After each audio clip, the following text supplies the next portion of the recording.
The desert was a living furnace, its winds carrying the smell of scorched metal and the faint tang of cordite left from firefights hours earlier. A small platoon of Navy SEALs lay concealed within the fractured ruins of an old village, walls riddled with bullet holes and roofs long since caved in by both time and war. Their radios hissed with static, broken voices half swallowed by interference, but no solid word came through from the one ally they were counting on. Their mission was collapsing by the minute. Intelligence had been wrong, wildly wrong. Instead of a small cell of 30 insurgents, there were over 100, dug in with technicals, heavy machine guns, and even man-portable surface-to-air missiles. The SEALs had gone in quiet, expecting a swift snatch and grab of a high-value target, but now they were cut off, surrounded, and ammunition was running low. Sergeant Cole pressed his back against the crumbling wall, sweat dripping down his temple as he listened to the popping crack of rifle fire that seemed to echo from every direction. His men were pinned, boxed into a kill zone that grew tighter with every passing second. What they needed wasn't more fire from their rifles. What they needed was thunder from the sky. Cole slammed a fist against his radio, frustration bubbling into his voice. Where the hell is our air? We're blind down here. He was met with static and then nothing. His second-in-command, Ramirez, shook his head grimly. Sir, they might have jammed our comms.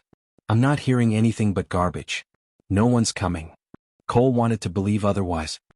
He wanted to believe that higher command hadn't abandoned them in this hellhole, that their coordinates hadn't been lost in a sea of bureaucracy. They had transmitted their location, their plight, and the urgency of their need. And somewhere above these baked lands, at least in theory, was a strike package assigned to support them. But hope was a fragile thing when every bullet seemed to eke closer to their position. The SEALs tightened their perimeter, dragging the wounded into whatever cover they could find, rationing water with clenched jaws. Every man knew they were running out of time. Then came a sound, distant, faint, but unmistakable. A low growl across the horizon carried on hot winds. Cole froze, listening past the firefight. The insurgents must have heard it too, because their fire hesitated, uneven, almost uncertain. Ramirez's eyes widened. You hear that? Cole did. He knew that sound better than any lullaby. The unmistakable drone of twin General Electric TF-34 engines, each delivering nearly 9,000 pounds of thrust. It wasn't a fighter jet, not sleek or glamorous. It was uglier, bulkier, but infinitely more terrifying if you were on the wrong end of its guns. An A-10 Thunderbolt II, the Warthog, was inbound. But no voice came over the comms. No calm female pilot's tone confirming Warthog on station, awaiting tasking. No clipped, precise language of an air controller feeding them targeting coordinates. Only silence. Cole's heart tightened. Could it be enemy aircraft? Impossible, insurgents didn't fly A-10s. But still, without confirmation, it was a gamble to trust the beast in the sky. The sound grew louder, closer, until the very earth seemed to vibrate beneath the SEALs' boots. The insurgents broke their silence first, opening up with everything they had skyward. Tracers arced through the air, streams of angry red and green trying to swat the predator above. And then the sky itself answered. The growl deepened into a roar, and then came the most terrifying music the battlefield had ever known. Beep. The G-8 Avenger rotary cannon unleashed hell, spitting 70 rounds a second of depleted uranium and high-explosive incendiary shells. Each impact was an eruption, shredding technicals, cratering walls, and turning human shapes into shadows that vanished in sprays of dust and blood. The insurgents screamed, weapons forgotten as they scrambled like ants under boiling water. Cole and his men ducked instinctively, though they knew the Warthog's pilot could put rounds within feet of their position without a single misfire. The earth bucked, shook, trembled as line after line of cannon fire raked across enemy strongpoints. It was surgical devastation, precise violence executed with the cold certainty of a surgeon's scalpel. And still no voice on comms. Only the language of guns. Holy Mother of God, Ramirez whispered, staring up as the gray beast thundered overhead, banking sharply, wings bristling with missiles and bombs, the shark mouth painted across its nose sneering at the chaos below. She's not even calling in.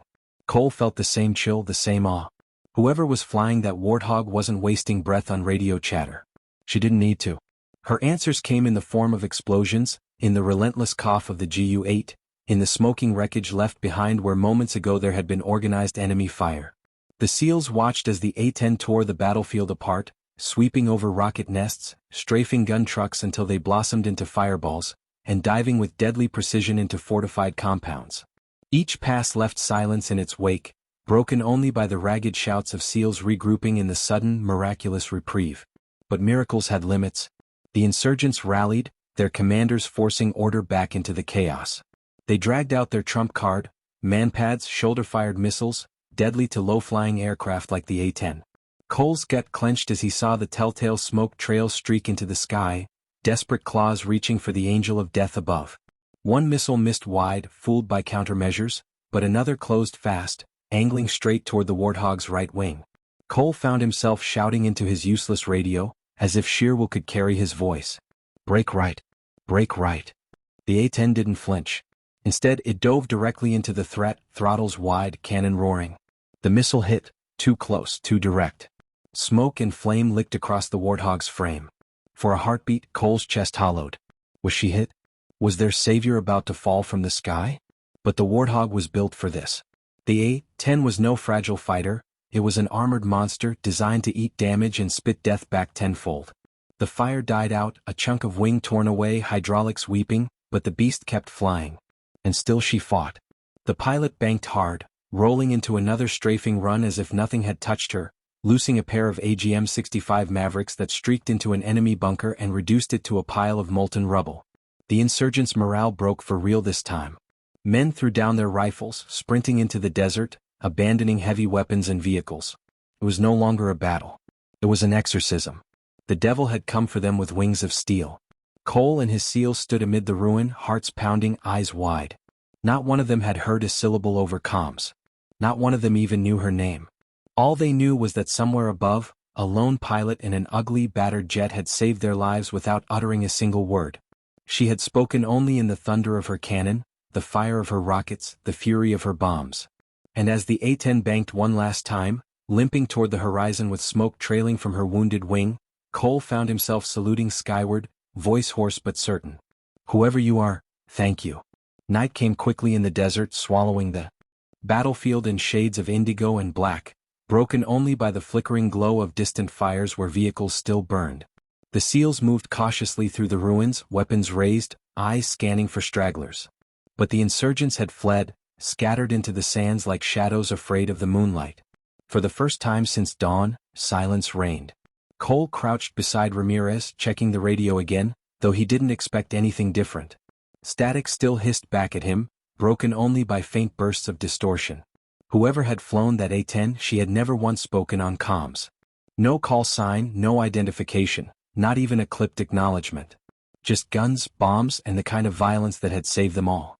Cole couldn't shake the question clawing at his thoughts. Who the hell was she? They established a hasty perimeter, dragging the wounded into a half-collapsed building where they could at least find some shelter from the wind. Corpsmen went to work under red-lensed lights, patching bullet holes, stabilizing broken bones, trying to keep quiet groans from echoing too far. Cole paced like a caged animal. Every mission had contingency plans, fallback positions, extraction points. But tonight, nothing seemed certain. Their target had been destroyed in the chaos. Their numbers were reduced, and the enemy would regroup by morning. He glanced skyward, half expecting to see the silhouette of that battered Warthog circling like a guardian angel. But the night was empty. She had vanished as suddenly as she had come, leaving only smoke trails and silence. Hours dragged. The SEALs rotated watches, catching brief moments of rest, chewing dry rations that tasted like chalk. Somewhere past midnight, Ramirez caught Cole's eye. "You think she'll come back?" Cole didn't answer right away. He thought of the way she had dove into the missile instead of running from it, of how the A-10 had limped away on a wounded wing yet refused to fall. "If she can fly," Cole said finally, "she'll be back." He didn't say the rest aloud, that she might already be lying in a smoking crater 50 miles away. That maybe the silence on comms wasn't a choice but a consequence of death. He kept that thought buried because his men needed hope. And so did he. Toward dawn, the desert trembled again. It started faint, a vibration in the ground like a giant stirring in its sleep. The SEALs scrambled to positions, weapons leveled at the horizon. Cole's chest tightened.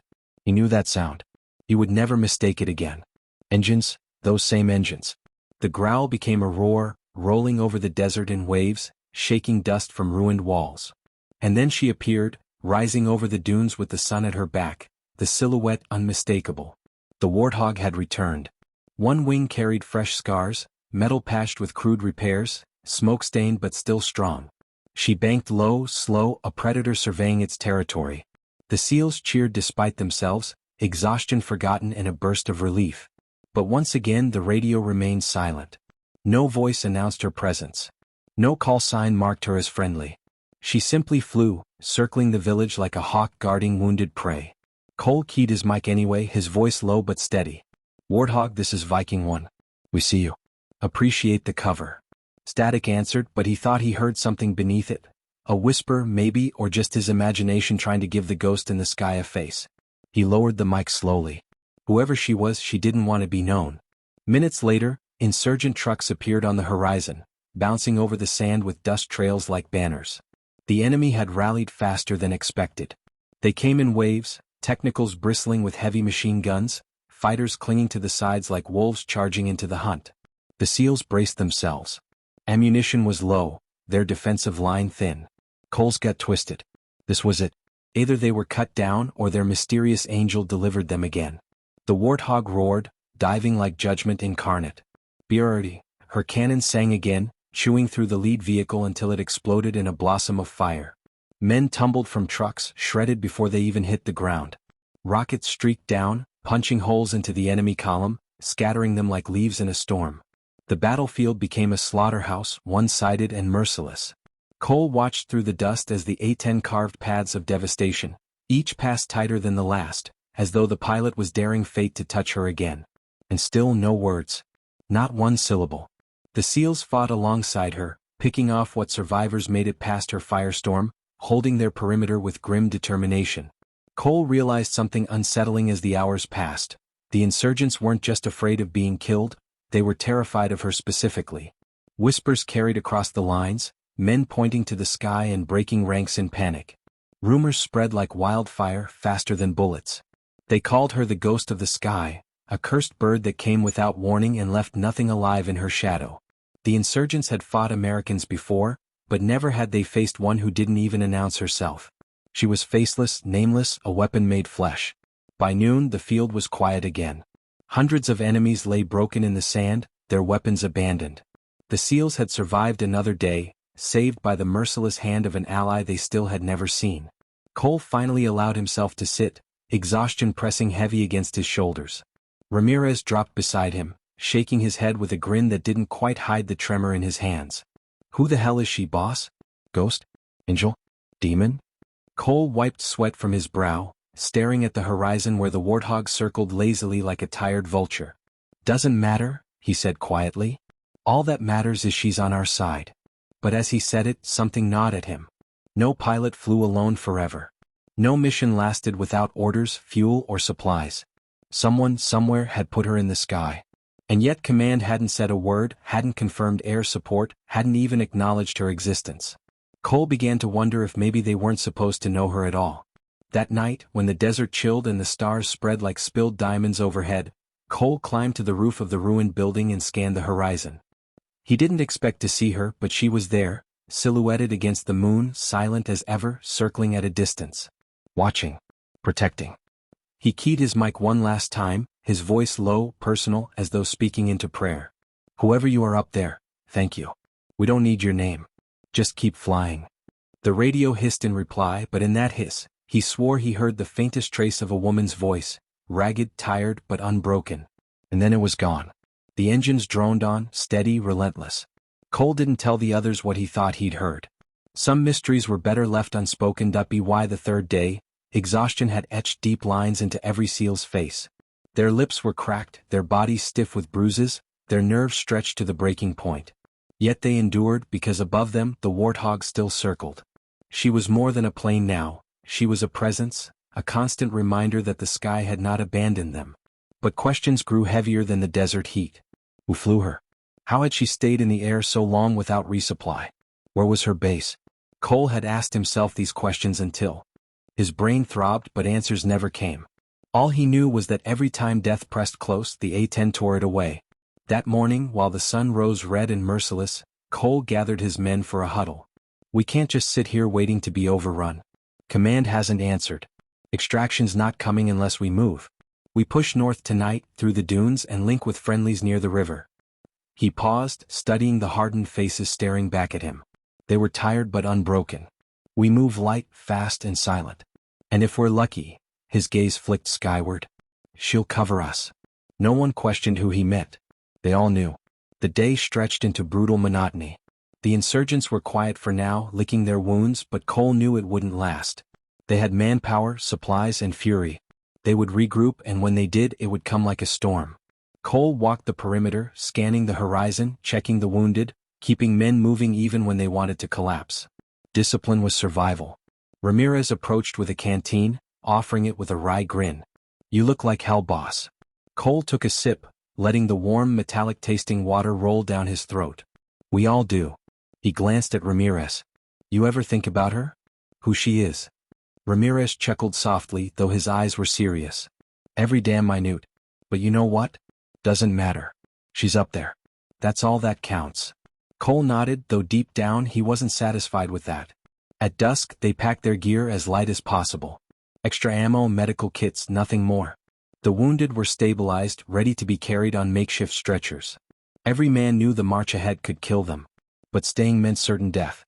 As night fell, the SEALs slipped into the dunes, moving like shadows beneath the cold, star-choked sky. And above them, faithful as ever, came the low growl of engines. She was there, circling silently, never too close, never too far. Watching. Protecting.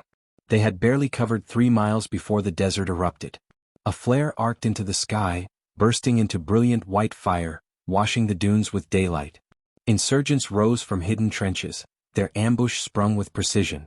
Gunfire shattered the night, tracer rounds slicing the air, bullets chewing sand inches from where men dove for cover. Cole cursed, rallying his men, firing controlled bursts into the dark. But they were surrounded, outnumbered, caught in the open. For a heartbeat it felt like the end. And then the sky split open. The Warthog dove like a reaper, cannon thundering, rockets streaking, fire blooming across the dunes.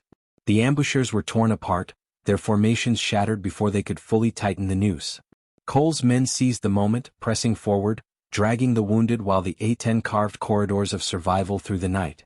Beard echoed across the sands like the voice of God. Explosions painted the darkness in orange and gold, shadows leaping and vanishing in an endless dance of destruction. The insurgents broke again, fleeing into the dunes, their ambush reduced to a massacre. When silence returned, the SEALs were still alive. Breathing hard, sweating, bleeding, but alive. Cole lay flat on the sand, chest heaving, eyes fixed on the circling silhouette above. His throat tightened with something between awe and desperation. "Who are you?" he whispered, though he knew the answer would never come. The radio crackled faintly at his side, and for an instant, he thought he heard it again. That ghost of a voice, female, tired, almost a sigh. But then it was gone, drowned in static. Cole clenched his jaw, pushing himself upright. Whoever she was, she wanted to remain a phantom. They pressed north through the night, the Warthog's engines their constant companion. By dawn, they reached the river valley, a ribbon of green life winding through the barren desert. Relief surged through the SEALs. Water meant hope, cover, survival. But it also meant they weren't alone. Insurgents had fortified positions along the riverbanks, dug in deep with sandbags, mortars, and heavy guns. Cole cursed softly. They couldn't bypass it, not with wounded to carry. They would have to break through. And that meant relying once more on the ghost above. The first mortar round screamed in, exploding close enough to shower them with dirt and rock. Cole barked orders, spreading his men, returning fire as best they could. The insurgents had high ground and numbers. Without air, they'd be slaughtered. Cole grabbed his mic, shouting over the chaos. "Warthog, we need you now. Targets along the north bank, coordinates." He rattled them off from his GPS, even though he knew she never answered. Seconds stretched like hours, the enemy fire closing in, the air thick with dust and fear. And then came the answer, not in words but in fury. The A-10 dove straight into the teeth of the enemy defenses, cannon blazing, shells ripping bunkers apart. Sandbags flew like feathers, bodies tumbled like rag dolls. Missiles shrieked down, obliterating mortar pits. The insurgents never stood a chance. In less than 5 minutes, the fortified riverbank was a smoking ruin, silence rolling over it like a tide. The SEALs surged forward, crossing under her watchful wings, dragging the wounded, securing positions on the far side. They had broken through, because she had opened the path.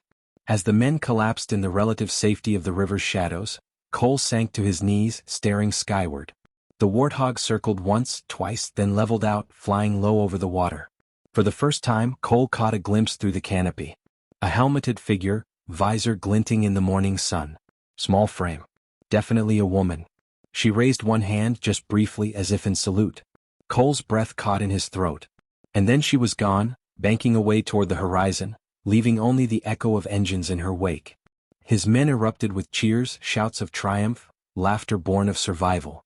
But Cole remained silent, his gaze fixed on the empty sky. For the first time, the Phantom had shown herself, if only for a heartbeat. And in that moment he knew one thing for certain. Whoever she wasn't just saving them. She was fighting her own war, alone, carrying a burden no one else understood.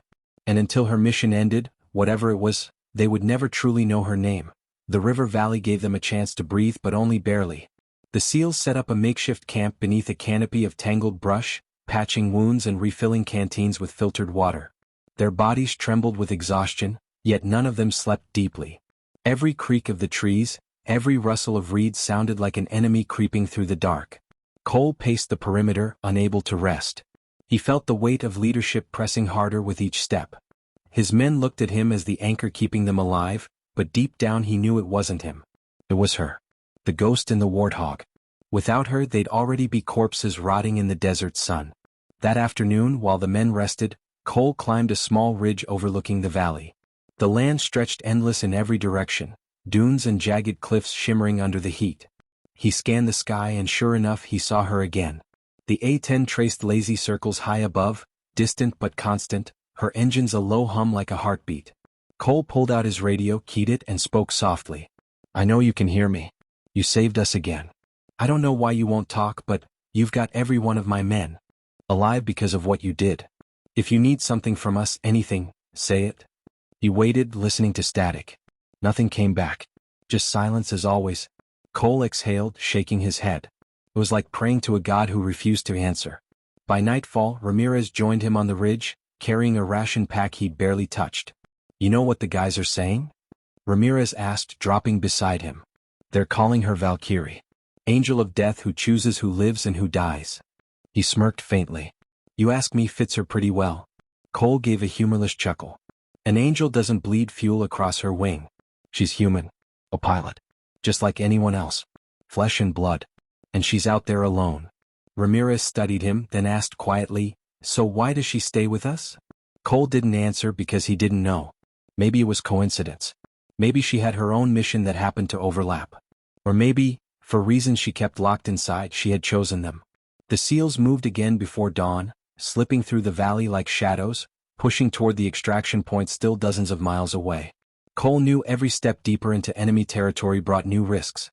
Insurgents would be hunting them, furious at the destruction the Warthog had brought. And sure enough, before the sun had fully risen, gunfire cracked from a ridge ahead. Sniper rounds hissed past, forcing the SEALs into cover. Cole barked orders, directing suppressive fire, but the enemy was well entrenched. For every shot they took, 3 more answered. Then the mortars began, thumping from hidden positions, shells exploding close enough to rain shrapnel and dirt across their heads. The men ducked lower, pinned. Cole's mind screamed. Without her they'd be slaughtered. Engines growled, low and familiar, building into a roar that drowned even the mortars. The A-10 swooped down, sunlight glinting off her battered fuselage, and the battlefield transformed in seconds. BRRT, the cannon shredded the ridge, tearing stone and men alike into dust. Mortar pits vanished in eruptions of fire. The insurgents who had been poised to crush the SEALs were reduced to screams and silence. The team pushed forward under her cover, moving fast, leaving behind only wreckage. Cole glanced upward once, catching the sight of her banking into the sky again. The relief he felt wasn't just gratitude, it was dependence. Dangerous dependence. They couldn't afford to need her this much, but they already did. That night, as the team settled in the ruins of another abandoned village, Cole finally voiced what had been gnawing at him. "We need to know who she is." Ramirez frowned. "What does it matter?" Cole stared at the firelight dancing in the eyes of his men. "Because people don't fight alone like this. Planes don't stay in the air this long without fuel, ammo, and orders. She's not supposed to exist. And yet she's keeping us alive. I need to know why." The others listened quietly, their exhaustion too heavy to spark debate. In their silence, Cole felt the same hunger for answers mirrored back. When the camp settled, Cole climbed the tallest building still standing, radio in hand. He keyed it, speaking into the night. I don't care if you never give me a name. But I know you're there. I saw you just once when you flew low. You're flesh and blood. I don't believe in ghosts. So why are you here? Why us? The radio hissed, crackled, and for the first time a voice answered. It was faint, rough, but undeniably female. Because you weren't supposed to die. Then silence. Cole froze, breath caught, staring at the radio like it had just spoken prophecy. He whispered, "What does that mean?" But no answer came. The next morning the seals moved again, and Cole carried the weight of those 5 words like stone in his chest. They weren't supposed to die. Did that mean command had secretly ordered her to watch them? That this mission had layers no one had told them? Or did it mean something else, something more personal, something only she understood? Cole couldn't shake the feeling that the mystery was growing deeper with every mile they walked. By midday they encountered another column of insurgents, heavier than before, armored vehicles with mounted cannons, dozens of fighters bristling with rifles. The SEALs prepared for the worst, setting ambushes, ready to sell their lives dearly. But once again the A-10 descended like vengeance made metal. Rockets screamed, explosions rolled across the desert, and armored trucks blossomed into fire. Men scattered like terrified prey. The SEALs didn't even need to fire much, she did it all, her wrath absolute. When the smoke cleared, not one enemy stood. The men cheered, but Cole only stared. The more she fought for them, the more questions grew. She had spoken once, just once, and those words haunted him. He needed to know the truth, not just for himself but for his men who now saw her as myth and legend. He couldn't let them put blind faith in something they didn't understand. As the sun sank low, Cole made a decision. The next time she came low, the next time she revealed herself even briefly, he would find a way to reach her. To demand the truth. Because only one thing was clear now, she wasn't just fighting to save them. She was fighting for reasons hidden in shadows, and those reasons could decide whether they lived or died before this mission was over. The morning after the heated confrontation in the community hall, the neighborhood felt strangely quiet, almost like the air itself was holding its breath. For days, the residents had gossiped about what happened between Marina and the HOA board, whispering about Karen's outburst and her sharp threats. But now, silence blanketed the streets, as though everyone was waiting to see what would unfold next. Marina sipped her coffee on the porch of her lakeside home, gazing out at the still water. It was the very lake that had become the spark of all this chaos, the one she owned by legal right, the one the HOA so desperately wanted to control. She had bought this property years ago not just for its beauty, but for the freedom it offered. For her, the lake wasn't just a piece of land or water. It was a sanctuary, one she refused to surrender to anyone, especially not to a power-hungry neighbor who wanted everything under her thumb. Her phone buzzed. It was a message from Ravi, her closest ally and the neighborhood's unofficial tech guy. Ravi, found something interesting. Come over ASAP. Bring only yourself. Curiosity piqued, Marina set down her mug and walked down the street to Ravi's modest house. He greeted her at the door with a look that was equal parts excitement and concern. I dug deeper into the HOA records, he said without wasting a moment. What I found? Marina, it's worse than we thought. Inside, Ravi's living room was covered in printouts, highlighted notes, and his laptop open to files that clearly weren't meant for public eyes. Marina's eyebrows arched. You hacked them. Not exactly hacked, Ravi corrected, smirking. Let's just say they left their doors wide open. Sloppy people always think their power makes them untouchable. Karen and her crew never expected anyone would bother checking. He pulled up a document labeled HOA Expansion Plan, Confidential. Marina skimmed the first page and froze. It detailed the HOA board's intent to expand their jurisdiction beyond the houses officially under their control. They wanted to claim ownership of the entire lake and surrounding properties, even those never included in the original covenants. The board planned to increase dues, enforce new restrictions, and essentially create their own mini-dictatorship. Marina's jaw tightened. So this is what it's really about. They don't care about community rules. They want control and money. Ravi nodded gravely. Exactly. The document even suggests that Karen pitched this idea years ago but never had enough support. Now she does, thanks to some of the newer board members she pressured or bribed. And here's the kicker. They've already filed preliminary paperwork with the county to claim rights over the lake. If they succeed, you won't just lose your freedom here, you'll be forced to pay them, or they'll fine you into submission. Marina clenched her fists. The thought of Karen sitting smugly in her kitchen, convinced she'd already won, made her blood boil. We need to stop them before it gets that far. Ravi handed her a folder. This is the evidence. It's solid, but we'll need more people to back us if we want to challenge them legally. The HOA has lawyers. If you stand alone, they'll drown you in paperwork and fees until you give up. Marina thought for a long moment. Then I won't stand alone. We bring the neighbors in. But only the ones who can be trusted. That evening, Marina invited a small group of residents she believed still had integrity. There was Mrs. Ellis, the retired teacher who had lived in the neighborhood for decades, Jordan, a young father raising 2 children who often played by the lake, and Marcus, a veteran who had seen enough corruption in his life to recognize it from a mile away. Marina laid the documents on her dining table. One by one they read through the pages, their expressions shifting from confusion to outrage. "This is insane," Jordan muttered, running a hand through his hair. "They want to double our dues? And regulate how often my kids can even use the lake. My family loves that water." Mrs. Ellis shook her head sadly. "I always knew Karen was ambitious, but this is greed at its purest." Marcus crossed his arms. "We can fight this, but we'll need strategy. They'll try to smear Marina, claim she's selfish for refusing community rules. We can't let them control the narrative." Ravi leaned against the wall. "I've already backed up everything and prepared a digital trail in case they try to delete their files. We have proof and they know it'll ruin them if it goes public." Marina looked around at the group, her determination hardening. "Then we go public. Not tomorrow, not next week. Tonight. We show everyone what Karen and the board are hiding. Once the truth is out, they won't be able to silence us." Later that night, Marina and Ravi set up a projector in the community park. Word spread quickly, neighbors curious about the sudden gathering shuffled in, whispering among themselves. Karen and a few HOA board members appeared as well, looking irritated but intrigued. Marina stood at the front, her voice steady but sharp. "4 months, you've heard the HOA claim they're protecting our community. But what they haven't told you is that their real plan is to control every inch of our neighborhood, even the lake that was never theirs to begin with. Tonight, you'll see the truth for yourself." Gasps rippled through the crowd as Ravi displayed the confidential files. Charts of increased fees, notes about expanding authority, and even emails between board members plotting how to pressure dissenters filled the screen. The residents murmured in anger, disbelief turning to fury. Karen shot to her feet, her face red. "This is out of context. You're twisting information you don't understand."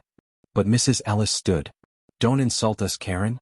I've taught children long enough to recognize when someone's lying. This is plain as day." Marcus raised his voice next. "We trusted you to act in good faith and you've betrayed that trust. This community doesn't belong to you. It belongs to all of us." Karen's protests were drowned out by shouts from the crowd. Some demanded her resignation, others yelled about lawsuits. For the first time, the iron grip she held over the neighborhood slipped. Marina stepped forward, locking eyes with her nemesis. "You thought you could bully me, silence me, and steal what was mine. But the truth is stronger than your lies, Karen. You've lost the people. And without them you have nothing." The crowd erupted in applause, a wave of unity sweeping through the residents. For once, Marina didn't feel like she was fighting alone. She felt like the neighborhood was finally waking up. As the board members tried to calm the uproar, Marina knew this was only the beginning. Karen wouldn't go down quietly and the legal battle still loomed. But something had shifted tonight. Power had slipped from the HOA's hands into the people's. And Marina was ready to lead the fight. The night after the chaotic board meeting was the first time in weeks Marina allowed herself a moment of silence.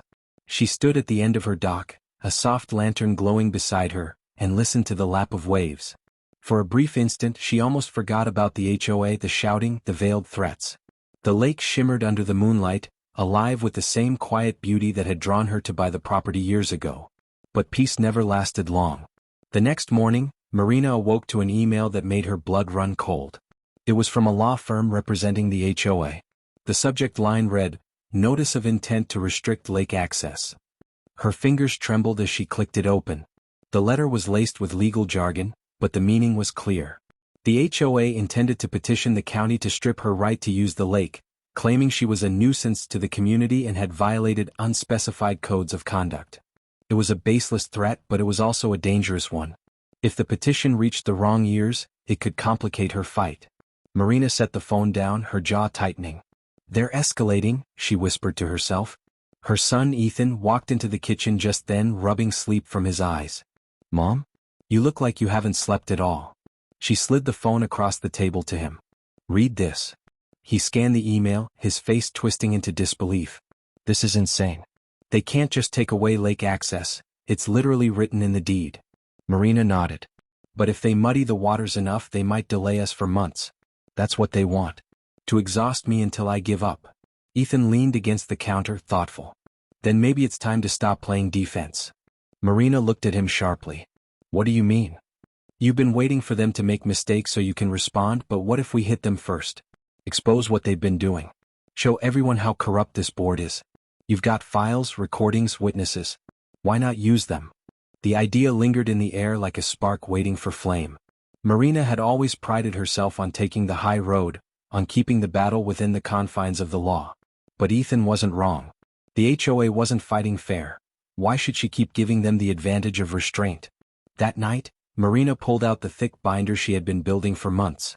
It contained everything: receipts of unauthorized spending, copies of emails where the board discussed schemes in hushed tones, photographs of Karen installing private cameras on public property, and most damning of all, testimonies from several neighbors who had been silenced by intimidation. Ethan sat beside her, laptop open. We could set up a secure website.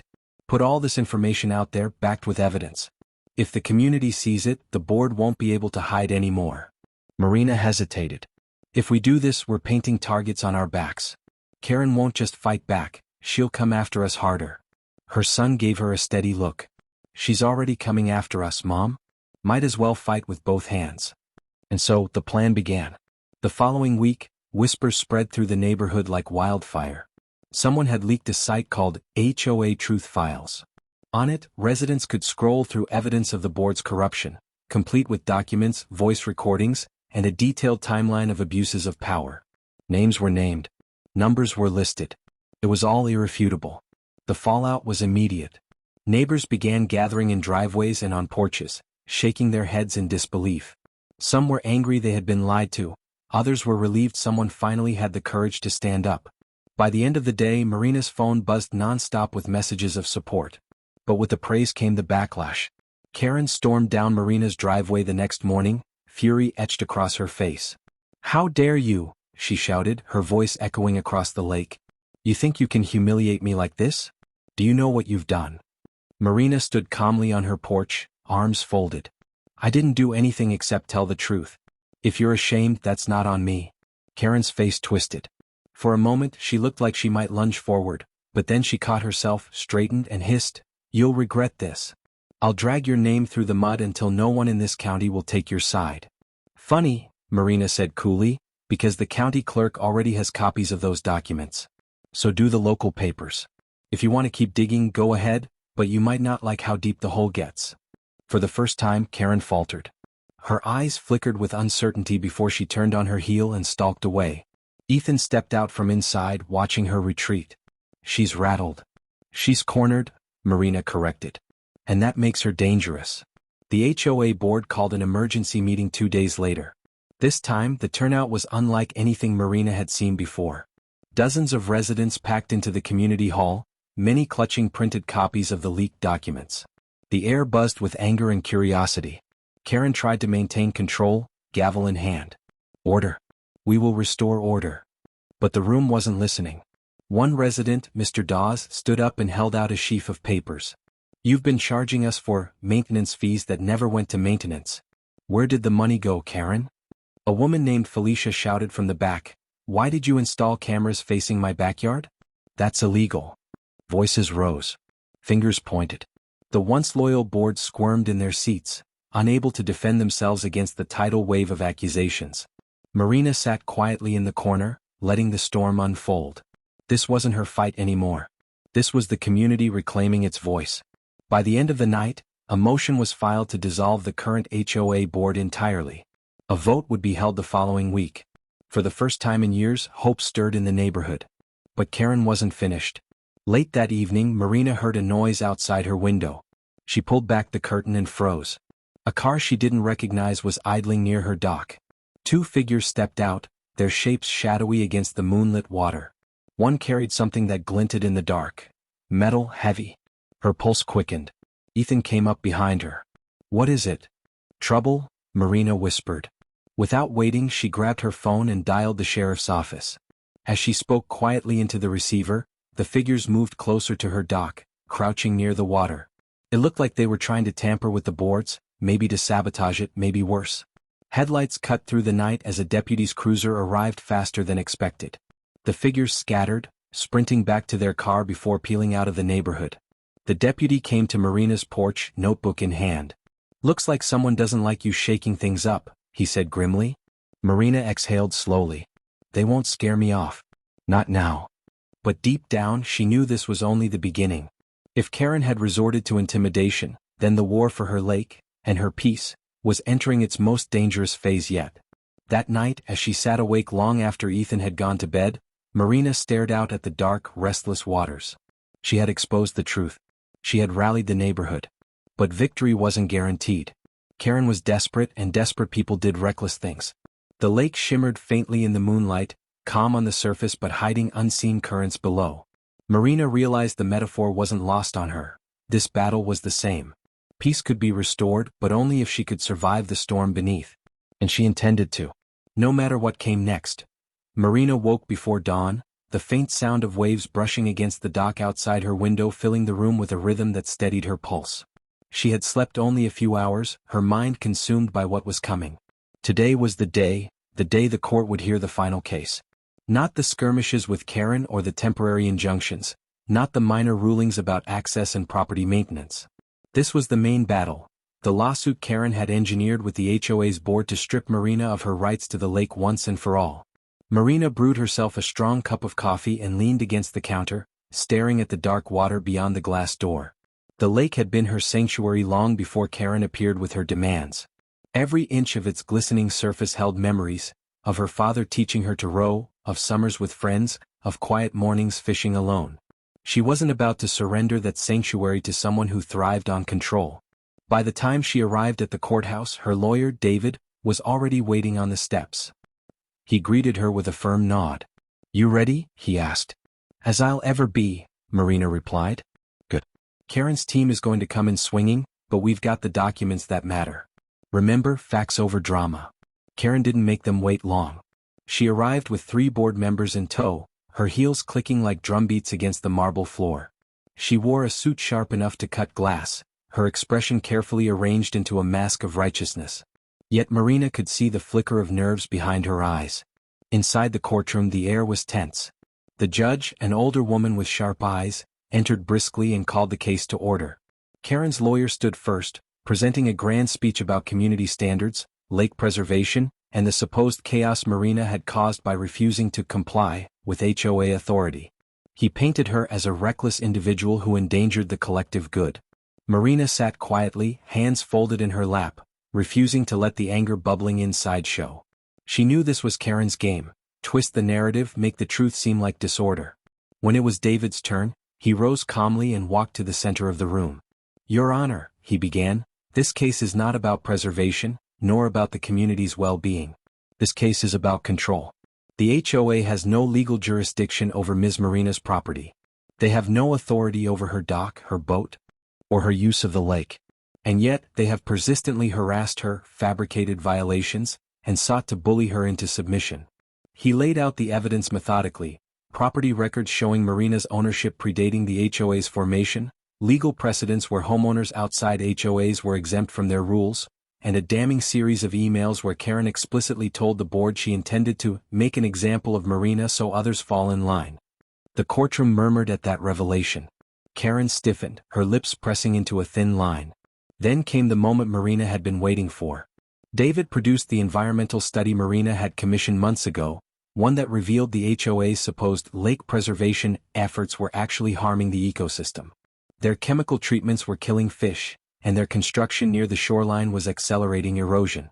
"This isn't just about harassment," David said firmly. "This is about negligence. Ms. Marina has been the true steward of this lake, while the HOA has been masking their mismanagement under the guise of rules and regulations." Karen's face flushed and she half rose from her seat, whispering furiously to her attorney. But it was too late, the cracks in her case were gaping wide. The judge leaned forward.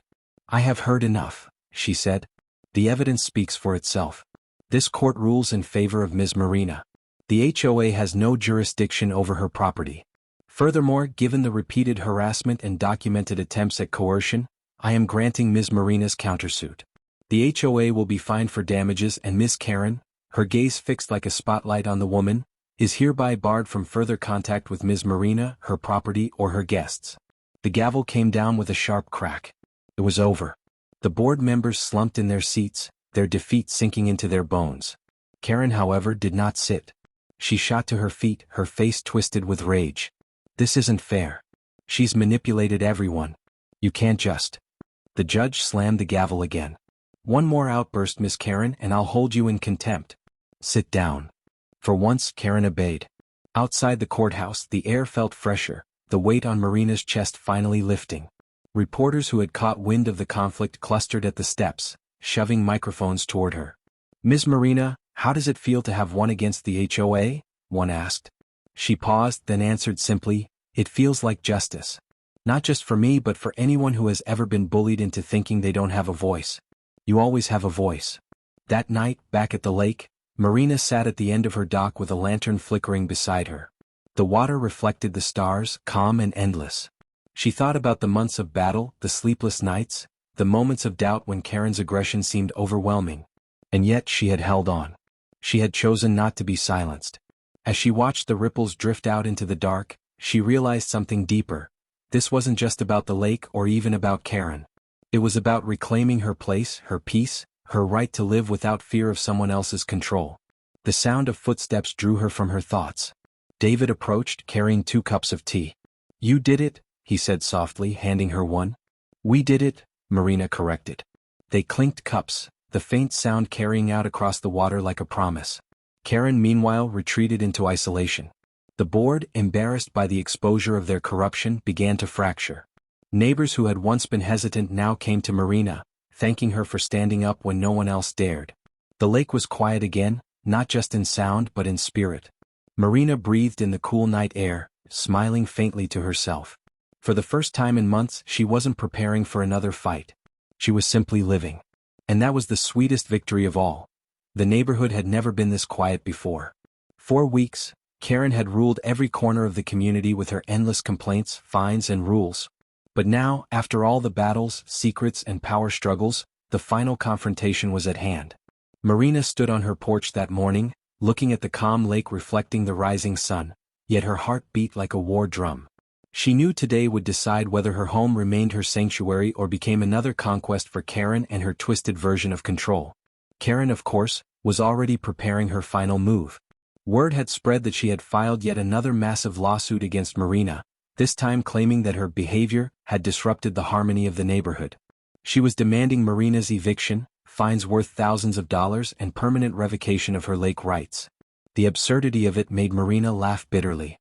Harmony, she muttered. All she ever brought was chaos. But Marina wasn't afraid anymore. In the last few months she had gathered more than just courage. She had gathered allies, evidence, and the truth. The community had started to see Karen for who she really was. A tyrant in disguise, a woman who cloaked her hunger for control behind the polished title of HOA president. And now Marina was determined to end this reign once and for all. The hearing was scheduled in the town civic hall, a large building where community matters were often decided. The place was packed that day. Residents from all around had come, whispering, gossiping, and waiting to see what drama would unfold. Many of them had suffered under Karen's constant harassment but had been too afraid to stand up. Now, however, Marina's defiance had given them courage. Karen arrived in her usual grand style, strutting in with a folder of documents clutched in her hands and a smug grin plastered on her face. Behind her trailed her loyal supporters, those who benefited from her power either by fear or favor. She wore a navy blue suit, polished shoes, and an air of superiority as if she had already won. Marina, on the other hand, arrived with calm confidence. She had chosen a simple outfit, a white blouse and black slacks, nothing flashy but enough to show that she meant business. At her side was her lawyer, a sharp, determined woman named Rachel who had faced HOA bullies before. More importantly, Marina had the silent support of dozens of neighbors sitting in the audience, many of whom nodded and whispered encouragement as she passed by. The proceedings began with the judge entering the room, his expression stern. Karen wasted no time. She stood, cleared her throat dramatically, and launched into a long speech about how Marina had disrupted the peace, violated community rules, and refused to comply with established authority. Every sentence dripped with venom, every word carefully chosen to paint Marina as a menace. But Marina noticed something Karen didn't. The audience was no longer nodding in agreement like they used to. Instead, many people rolled their eyes, whispered, or frowned. They had heard this same tirade too many times before. The more Karen spoke, the more obvious her obsession became. When it was Rachel's turn, she rose calmly and began dismantling Karen's case piece by piece. She presented evidence of Karen's harassment, her misuse of HOA funds, and even the illegal fines she had imposed on other residents. Documents, testimonies, and even video clips appeared one after another, revealing Karen's pattern of abuse. Every revelation made the audience murmur louder, their disbelief turning into anger. Karen's face flushed red, but she tried to keep her composure. She slammed her hand on the table, interrupting Rachel with a shrill voice. None of this matters. She broke the rules, and the rules are absolute. The judge raised an eyebrow. Absolute? Or convenient? He asked pointedly. The room erupted in quiet laughter, and Karen's face twisted with fury. Marina finally rose to speak. Her voice was steady, though her hands trembled slightly at first. She spoke not only about herself but about everyone Karen had bullied. She described the fear neighbors felt, the way Karen had used fines and threats to control them, and how the lake, the heart of the community, had been turned into a weapon instead of a shared blessing. Then Marina turned to face Karen directly. This was never about rules or harmony, she said firmly. It was about power. You wanted to control everything and everyone. But this community doesn't belong to you, Karen. It belongs to all of us. The audience broke into applause, despite the judge's attempts to quiet them. Many stood, clapping, nodding, and even shouting in support. Karen's supporters shifted uncomfortably, some even slipping away, unwilling to be seen on her side anymore. For the first time, Karen looked rattled. Her eyes darted around the room, searching for allies, but the loyalty she once commanded had vanished. The judge leaned forward, his gavel in hand. I have heard enough. Based on the evidence and testimony presented, this court finds that the HOA, under the leadership of Karen, has grossly overstepped its authority. The lawsuit against Marina is dismissed with prejudice. Furthermore, an independent audit of the HOA's actions and finances will be conducted immediately. The gavel struck and the sound echoed like thunder. The case was over. The room erupted into cheers. Neighbors rushed to Marina's side, congratulating her, thanking her, and hugging her. Tears filled Marina's eyes as she realized she had not just defended her home, she had freed her community from Karen's grip. Karen, meanwhile, stood frozen, her face pale with shock. For once, she had no words, no threats, no power left to wield. Security escorted her out as the crowd booed, her reign officially ended. That evening, Marina returned to her porch by the lake. The water shimmered under the setting sun, peaceful and free, just as it had always meant to be. But this time she wasn't alone. Dozens of neighbors gathered, bringing food, drinks, and music. They celebrated not just Marina's victory but the rebirth of their community. Someone raised a toast. To Marina, for standing up when no one else would. Cheers rang out and Marina smiled, her heart full. For the first time in months she felt truly at home.